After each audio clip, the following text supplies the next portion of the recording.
R&D redirection is when specialty contractors invest into technology that is designed for GCs or other industries, but they are charged the same fees and subscriptions as the GCs or the core market that the technology provider serves.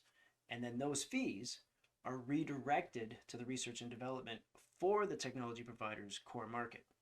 So year after year, the specialty contractor sees less and less value despite their fees being the same. So basically their fees and subscriptions are subsidizing the enhancements for the core market that the technology provider serves. So protecting yourself is simple because every software vendor has release notes for their enhancements. So simply ask for the last 3 years of release notes and then have the software vendor present the functions that were developed specifically for the trades.